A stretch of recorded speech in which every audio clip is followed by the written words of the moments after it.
ഇന്ന് ഞാൻ ഈ മുരിങ്ങ കറി വെക്കാൻ പോവുകയാണ്. നല്ല ചുവന്ന കാലുള്ള മുരിങ്ങയാണ് ഇത്.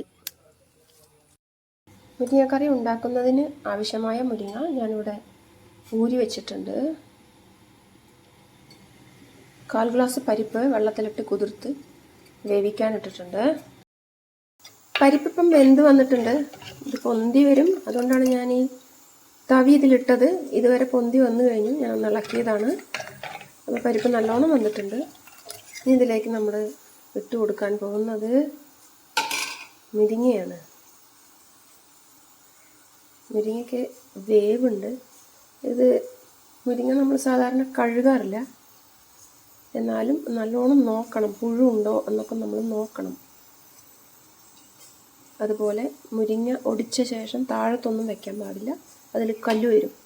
അതൊക്കെ നമ്മൾ ശ്രദ്ധിക്കണം. അപ്പോൾ നമ്മൾ ഈ മുരിങ്ങ ഇതിലിട്ട് കൊടുത്ത ശേഷം ഇതിലേക്ക് ചേർത്ത് കൊടുക്കുന്നത് ആവശ്യത്തിനുള്ള ഉപ്പും പിന്നെ കുറച്ച് മഞ്ഞപ്പൊടിയുമാണ്.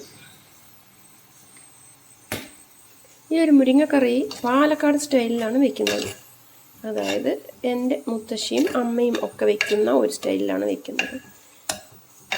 ഇതുവരെയൊക്കെ എല്ലാ വീട്ടിലും ചെയ്യുന്ന ഒരു കാര്യങ്ങളാണ്. ഇനി ഇതിൻ്റെ അരപ്പിലാണ് നമ്മൾ ശ്രദ്ധിക്കേണ്ടത്. ഏകദേശം ഇത് മുങ്ങിയിട്ടുണ്ട്. ഇനി കുറച്ചുകൂടി വെള്ളം ചേർത്ത് കൊടുക്കാം. ഇതിവിടെ കടന്നൊന്ന് വേവട്ടെ, ഒരു 4 മിനിറ്റോളം ഒന്ന് വേവട്ടെ. തവി അതിൻ്റെ ഉള്ളിൽ തന്നെ ഇട്ട് കൊടുക്കാം. ഇനി ഇതിൻ്റെ അരപ്പുകൾ എന്തൊക്കെയാണ് അരപ്പ് എന്ന് നമുക്ക് നോക്കാം. മുരിങ്ങക്കറിയിലേക്ക് ആവശ്യമായത് അരമുറി തേങ്ങയാണ്. അത് ചിരവി എടുത്തിട്ടുണ്ട്. ഇത് നന്നായിട്ട് വറുത്തെടുക്കണം. 2 സ്പൂൺ മല്ലിയാണ് ഉള്ളത്, പച്ചമല്ലി. 1/4 ടീസ്പൂൺ ജീരകവും 2 വറ്റൽമുളകും, കുരുമുളക് കുറച്ച് മതി, 5 എണ്ണം മതിയാവും. ഇത്രയുമാണ് അരയ്ക്കാനുള്ള സാധനങ്ങൾ.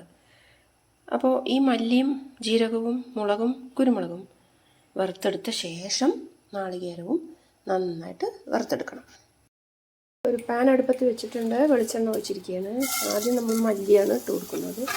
മല്ലിയോടൊപ്പം തന്നെ നമ്മൾ കുരുമുളകും ഈ വറ്റൽമുളകും കൂടി ചേർത്ത് കൊടുക്കാം. തീ സിമ്മിലിടാം.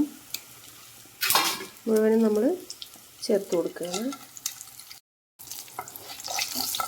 പാലക്കാടൊക്കെ പ്രസവം കഴിഞ്ഞ സ്ത്രീകൾക്ക് ഇതുപോലെ മുരിങ്ങക്കറിയാണ് വെച്ച് കൊടുക്കുക. പക്ഷെ അതിൽ പരിപ്പ് ചേർത്താറില്ല. പച്ചമല്ലിയും ജീരകവും ഒക്കെ അരച്ച് കൊടുക്കുന്ന മുരിങ്ങക്കറി പ്രസവശേഷം സ്ത്രീകൾക്ക് വയറ് ചുരുങ്ങാനും ഒക്കെ വളരെ വിശേഷപ്പെട്ടതാണ്. മുരിങ്ങയ്ക്ക് ഒരുപാട് ഔഷധ ഗുണങ്ങളുള്ളത് അറിയാമല്ലോ. പ്രത്യേകിച്ച് കൊളസ്ട്രോൾ കുറയ്ക്കാനുള്ള ശക്തി ഇതിന് കൂടുതലാണ്. ഇതിൻ്റെ കുരു പൊടിച്ച് ഉപയോഗിച്ചാൽ കൊളസ്ട്രോൾ പെട്ടെന്ന് കുറയുമെന്ന് തെളിയിക്കപ്പെട്ടിട്ടുണ്ട്. കൂടാതെ ജലം ശുദ്ധീകരിക്കാനുള്ള കഴിവും മുരിങ്ങയ്ക്ക് ഉണ്ട്. ഇത് ഏകദേശം ബ്രൗൺ കളറായി വന്നിട്ടുണ്ട്. തീ കുറച്ച് കൊടുത്തിട്ടുണ്ട്. അതിലേക്ക് നമ്മൾ ഇപ്പോഴാണ് ജീരകം ചേർത്ത് കൊടുക്കുന്നത്. കാരണം ജീരകം പെട്ടെന്ന് കരിയുന്നത് കൊണ്ട് കറിക്കൊരു കരിഞ്ഞ മണം വരാൻ പാടില്ല. ഇനി നമുക്കിത് വാങ്ങിയെടുത്ത ശേഷം ഇതേ എണ്ണയിലാണ് നാളികേരം വറുത്തെടുക്കുന്നത്.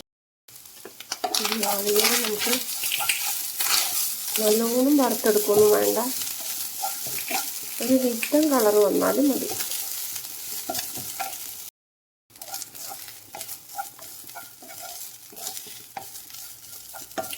നല്ലൊരു ബ്രൗൺ കളറൊന്നും വരേണ്ട ആവശ്യമില്ല, ഇത്ര മതി. തീ ഓഫാക്കുകയാണ്. ഇനി നമുക്കിത് നല്ലോണം പേസ്റ്റ് പോലെ നന്നായിട്ട് അരച്ചെടുക്കണം. നമ്മളുടെ മുരിങ്ങയും പരിപ്പും മഞ്ഞപ്പൊടിയും ഉപ്പും കൂടി നല്ലോണം വെന്ത് വന്നിട്ടുണ്ട്. ഇനി ഇതിലേക്ക് ഞാൻ ഈ മല്ലി, മുളക്, ജീരകം, കുരുമുളക് ഇത് വറുത്തരച്ചത് പറന്ന് കൊടുക്കുകയാണ്. ഇപ്പം തന്നെ ഈ കൂട്ടാൻ നല്ല ടേസ്റ്റാണ്. നാളികേരം ചേർത്താൽ വേറൊരു ടേസ്റ്റ് ആയിരിക്കും. പക്ഷേ നാളികേരം ചേർത്ത് വേണം ഇത് ഉപയോഗിക്കാൻ, അല്ലെങ്കിൽ എരിവ് കൂടും. മല്ലിപ്പൊടി ചേർത്തി ഈ കറി ഉണ്ടാക്കാം എന്ന് കരുതരുത്. മല്ലിപ്പൊടി ഇട്ടാൽ ഈ ടേസ്റ്റ് വരികയില്ല. മല്ലി തന്നെ വറുത്തരയ്ക്കണേ. അപ്പോൾ നാളികേരം കൂടി ചേർത്ത് കൊടുക്കുകയാണ്. അധികം വെള്ളമൊന്നും വേണ്ട കറിക്ക്. എന്നാൽ കുറുകാനും പാടില്ല. അപ്പം നാളികേരം കൂടി ചേർത്തു. ആഹാ, നല്ല മണമാണ് വരുന്നത്. ഇനി ഇതൊരു 5 മിനിറ്റ് ഇങ്ങനെ തവിയൊക്കെ ഇട്ട് തീയൊക്കെ കൂട്ടി ഒന്ന് തിളക്കട്ടെ. ഇപ്പോൾ ഈ കറി നല്ലോണം തിളച്ച് പാകമായിട്ടുണ്ട്. ഇനി ഇതിലേക്ക് നമുക്ക് വറുത്തിടാൻ വേണ്ടിയിട്ട് കുറച്ച് ചുമന്നുള്ളിയും കുറച്ച് വെളുത്തുള്ളിയും വട്ടത്തിൽ അരിഞ്ഞു വെച്ചിട്ടുണ്ട്. ഇതാണ് വറുത്തിടാൻ പോകുന്നത്. നമുക്കിത് വറുത്തിട്ട് കറിയിലേക്ക് ചേർത്ത് കൊടുക്കാം. ഇതിലൊരിക്കലും കടുക് ചേർക്കരുത്. ഇലക്കറികളിൽ കടുക് ചേർക്കരുത്. ഇളക്കി കൊടുക്കാം. ചോറിനൊപ്പം ഇത് കൂട്ടാം. കഞ്ഞിക്കും നല്ലതാണ്. കർക്കിടക മാസത്തിൽ നമ്മൾ ഈ മുരിങ്ങാക്കറി കഴിക്കുന്നത് ശരീരത്തിന് നല്ലതാണ്. മുരിങ്ങയ്ക്ക് കണ്ണിനും ആരോഗ്യം നൽകാൻ കഴിയും. മുരിങ്ങ ഒരുപാട് ദഹന സംബന്ധമായ രോഗങ്ങൾക്ക് ഒരു പ്രതിവിധി കൂടിയാണ്. പക്ഷേ മുരിങ്ങ 3 മണിക്കൂറിന് ശേഷം ഉപയോഗിക്കരുത്. പൊട്ടിച്ചിട്ട് 3 മണിക്കൂറിന് ശേഷം ഉപയോഗിക്കരുത്. കർക്കിടകം 12 കഴിഞ്ഞിട്ടേ മുരിങ്ങ ഉപയോഗിക്കാവൂ. അല്ലെങ്കിൽ അതിൽ നിറയെ ചിത്രശലഭത്തിൻ്റെ പുഴുക്കളുണ്ടാവും. ട്രൈ ചെയ്യൂ ഗൈസ്.